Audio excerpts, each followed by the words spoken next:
Unexplained sightings near Oneida Lake in late May. Bright lights dancing in the night sky.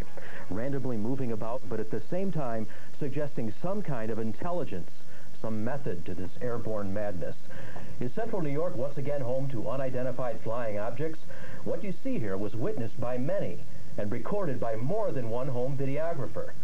This morning on Face to Face, two UFO investigators joined Joe Zone and Bob Andrews and me as we get their take on this. Please welcome this morning David Bodner on my immediate left, and on my far left, Bob Canino, both members of something called MUFON. And first we're going to find out just what that is. You're going to have fun with this one, aren't you, Joe? Yeah, indeed. Mr. Bodner, please explain to us first, to the folks, what MUFON is and what it's all about. Well, MUFON is a worldwide organization, but mostly centered in the U.S. We have about 5,000 members, virtually all volunteer, and we investigate reports of unidentified flying objects from around the country and around the world, in fact. Now, are you always fighting the perception or suggestion that, well, you guys must be a little bit kooky if you take this seriously? Well, even some of us think we're a little bit kooky at times. But we investigate everything that comes in, and we find that most of them are unidentified objects that are normal, unidentified, like stars or planes or things like that, and the people don't know what they are, and we try to explain to them what they are.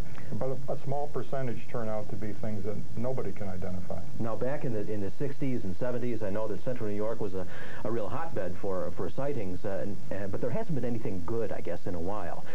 What happened on May 28th? May 28th was about when we got into it, although it may have happened even the week before. The week of May 28th, just before Memorial Day, there was many sightings on the south shore of Oneida Lake looking north, and also some further north in Mexico and Parrish, Redfield, Evans Mills, and Ogdensburg. Now, we don't think all of those were the same lights because they're too far apart. But certainly the ones from Mexico, Parrish, Redfield on down toward Oneida Lake, we can match some of the videos with each other and see the same formations of lights. Mm-hmm. Bob, you've seen a lot of these videos. Did this strike you as unique at all, or for some reason high quality?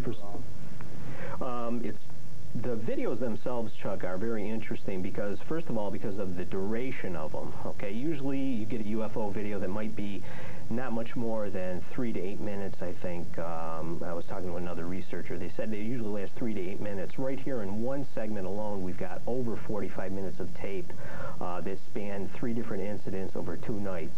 Also, the gentleman who was the videographer took some pains to make sure that he scanned the horizon. He hit the date and time button so he could have a record there. Basically did a real good job of photographing something in the sky that he really didn't understand. Now, as we all know, anybody who's ever shot home video or otherwise, you can zoom in on just about anything and make it look like just about anything, particularly a UFO. Aren't you always fighting with that problem? Yeah, there's always a problem there, and especially when people are struck by these things, they go out and grab their video camera and they might have the settings wrong, or they might not come up clean on that. However, in this case, it's outstanding not just because there was another videotape captured of exactly the same event about 18 miles west of the first people, and also that there are over 30 witnesses to the event in itself. And of course, the government explains this away right away. This was nighttime flares, and the government always has an answer for every one of these. Do we have an official, a U.S. government official ever on record of saying, we don't know what that was? Well, Joe, what happened in this case, I can't speak to some other cases, but what happened in this case was there was also a spate of sightings up in the Watertown area, specifically over Shawmont Bay, which is Upper Lake, Ontario. And people called the base, Fort Drum up there. They're always looking to the military for an answer when they see something bopping around in their skies. Evidently, there was no answer forthcoming, so grudgingly they gave out a statement that they were testing some kind of nighttime illumination device. However, I talked to the reporter that covered it for the Watertown Times newspaper, and he indicated to me that there was some discrepancy between what the people were reporting and what the military actually described as what they were testing. So in this case, there's really no addressing of the issue at this point in time by the military. However, when pressed, they seem to give some kind of explanation whereby they're on the record saying something. But that doesn't explain something happening in the town of Camden.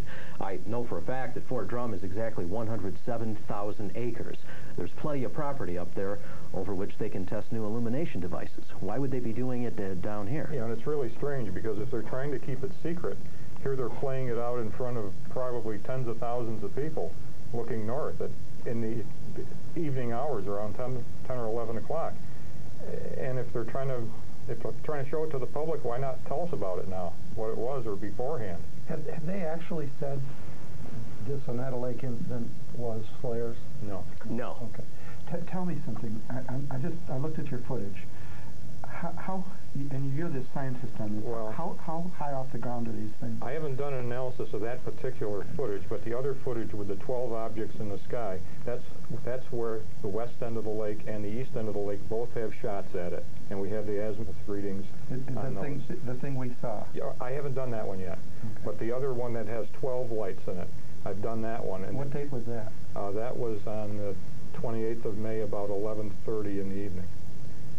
And that one comes out to right over Redfield at about 8,000 feet over Oneida Lake level. I don't know how far. 8,000 feet, so it's pretty high. Well, over Oneida Lake level. I don't know what it would be over Redfield, but probably 6,000 or 7,000. Okay, so it's pretty high, and it's over land. Yes. And how far away from Fort Drum is that? That would be about 50. It's at least miles. 50 miles to the southeast. Yeah. And what do you guys think it is? We have different opinions, sir. Okay. Go ahead. Well, One at a time. It's a good time to take a break, I think. Yeah. Why don't we go to break, and when we come back, we'll talk about what it might be, and there's even more to this because apparently the exact same thing was seen several months earlier in the state of Arizona. That and more when we come back.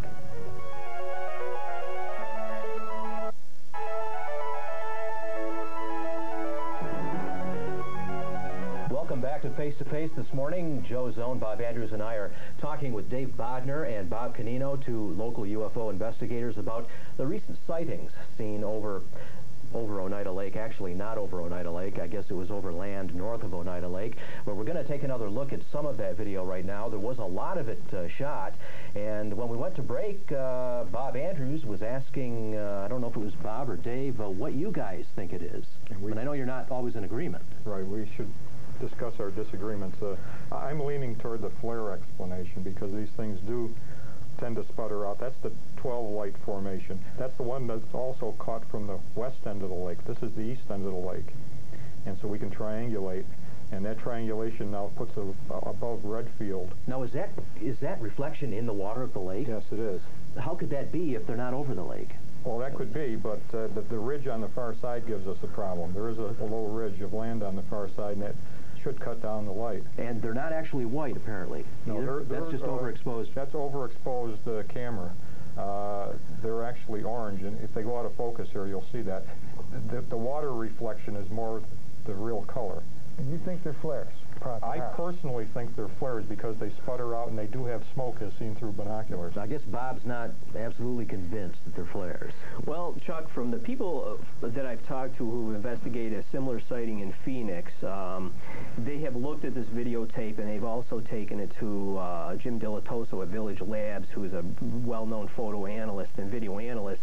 I'm not saying I'm discounting flares, but at this point in time, they brought up a number of points that seem to indicate it may be something else other than flares. What it is, not really sure, but they've been to Defense Department people that they have on their staff, and also ex-munitions people, had them look at the tape, had them talk about what they've seen there, and they have quite frankly ruled out any kind of flares in their situation in Phoenix. Now, that's not saying that's not an explanation for us here. However, the signature pattern that we just saw on the film there is almost the same signature pattern that has appeared in Phoenix as well. So they're basically looking at copycat things. That's the straight line of lights. The straight line of lights. You know, that one. I was going to say, couldn't we, you know, every time that we do look for an explanation from this, we get from the Army or the military, oh, we were doing this. Wouldn't just once be nice if they told us before they were doing this, when we see all these things in the sky, then there'd be a little more credibility when they give us an answer on this. They never tell us ahead of time, oh, by the way, those 2 billion things you saw in the sky, that was us. They don't go on record beforehand and to let us know we're going to see the stuff. And it would be nice from a public safety standpoint to tell people this is going to happen, because this excites a lot of people and gets very shook up. We had one lady taking the video in Ogdensburg. She tripped over something and cut her legs or something. She's bleeding all over their place taking the video. I mean, those kind of things happen. That's why I have a problem with the credibility. If they're going to send off all these flares, don't they know that people are going to see this and they're going to have some problems with it and there are going to be some questions? So why can't they say, by the way, 10 o'clock Monday night, you might see some lights in the sky. And then we wouldn't be talking about this. Well, the guy in Watertown did give us a schedule. Yes, there was a schedule released from Fort Drum as to when these A-10s were releasing these illuminated devices, whatever they were using up there. They said it would happen between 10:15 and 3 a.m. in the morning, and they were being released that week up in that area. Actually, there's still some discrepancies with all that, but they did come forward and give a schedule on that. However, you know, it wasn't announced prior to the media. Is the schedule consistent with your sightings? Right now it is. Right now, these sightings that we've seen on Oneida Lake fit that time frame. But you got the schedule after the sightings. Yeah. You didn't get it, this is going to happen tomorrow, Wednesday, Friday, Sunday. Right. One thing I might point out, Joe, is that in Phoenix, the PAT military explanation kind of backfired. Everybody out there has been seeing things since December. March 13th was a big wave of sightings in Phoenix. Nobody could ignore them. Everybody looked at them, and the first place they ran to was Luke Air Force Base, which is close by. And they gave the knee-jerk reaction of, you know, it's probably something that we're testing illumination-wise, flares maybe. Well, the mayor of Phoenix came out and said, if you're testing any flares over the city of Phoenix, you know, I want an explanation for that. So anyways, the whole thing resolved itself where she kind of forgave them and they kind of backed off halfway. But again, it's the same problem as you said, you know, by not informing the public, by keeping things in your upper pocket, no matter what kind of devices they are, you just create a lot more problems than you really solve. So why not come forward? Why not just tell? If these are flares, they're obviously very bright. It's sort of, I'm trying to imagine, these are flares kind of shooting off the back of a plane, or what's the explanation? Well, obviously it's a new technology, right? If it's 2 million candle power. Because we have some of these witnesses who are previous military people with experience with flares. And myself, I've seen flares at Camp Drum when I was training up there. And these don't look like flares from that standpoint, because regular flares come down in parachutes, which you can see in the binoculars, and they're usually white. And none of them can hover like that, correct? No, but these are at quite a distance. So the 5 minutes that they're illuminated, they may drop several hundred feet. You might not even notice it. Mm-hmm. Is this just a coincidence that this is coming on the heels of the Roswell anniversary and several new movies coming out and so forth? Or maybe it's a big publicity stunt for another movie. Well, you never know, Chuck. You can't really rule anything out. However, for somebody privately to perpetrate a hoax this big or say something about it, usually they want to have the last say, and they show up later on saying, ha-ha, look what we did. There's not a lot of instances of that over 50 years, but you know, you can never rule it out. However, I think in this case, because of the sightings, because of the witnesses, because of the brightness, and also the triangulation that Dave's did, that remains a real lesser possibility. Bob and Dave, in the moment we have left, sometimes we see and hear about these things and never hear anything again. Is there follow-up, or what's next in the investigation? Well, right now, Chuck, sets of the videotapes have gone to 2 different independent photo analysts. One, a gentleman who works with us from MUFON, who's in Milwaukee, and another one out to Jim Dilatoso at Village Labs, who's in Phoenix, who has done a lot of the analysis at the national level for different networks, the sightings programs, and things like that.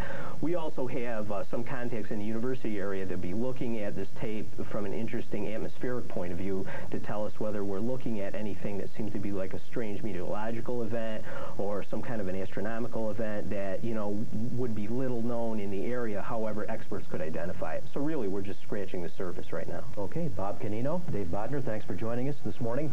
Coming up next, it's been called the most studied lake in the country, but up until now, not a lot's been done to clean up Onondaga Lake except those studies.